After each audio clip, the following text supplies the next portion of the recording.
Because I saw a doctor one day asking me, a medical doctor asked me, should I explain to him how I was able to become successful with my disability? I said, doctor, how did you pass through your exam to look at a man whose brain is working and say he's disabled? So at what point do you say someone is disabled? It's when his brain is not working.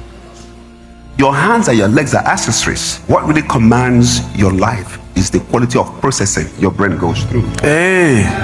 So if my brain is working and yours is not working, I command your legs and hands to work for me.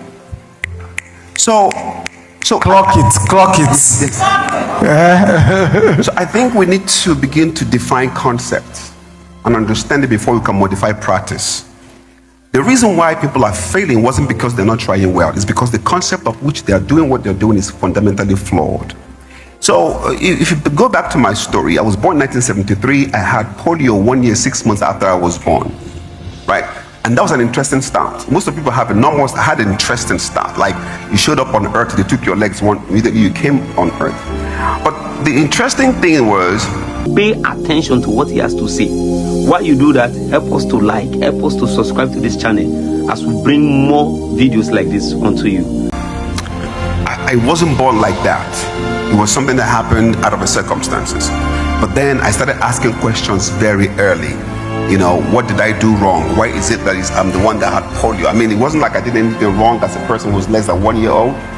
But one day, after my dad had retired and got back to the village, from Aba to the village, my younger brothers will dress up to go to school, and I'll also dress up to go to school, but I couldn't get to my school destination because our house to the school is too far, and my dad has no vehicle to take us there. So trekking that distance wasn't even a possibility. So my younger brothers wake up in the morning, dress up, go to school. I'll be at home frustrated. So it was getting to the point I was really not taking it anymore. You know what happens?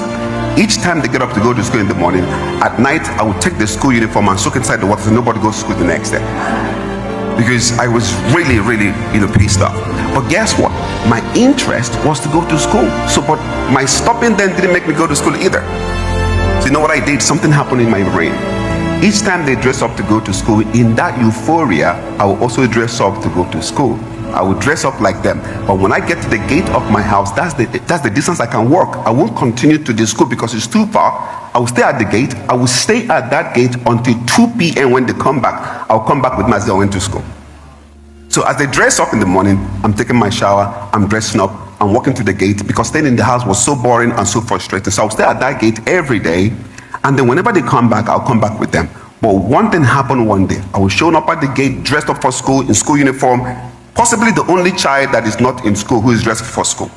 So one day, this young man was passing through. He always passes through my house. He saw me at the gate. I said, young man, I see you all the time at this gate, all dressed up. Why are you here? I started crying and pointing to the school that I wanted to go to school. He walked into the house, talked to my dad and said that your boy is always out there, that his school is on the way to his work. Can he take the privilege to take me to school? My dad said yes. You know what I found? When you're at the gate of your destiny, help will come. But you have to be dressed for it.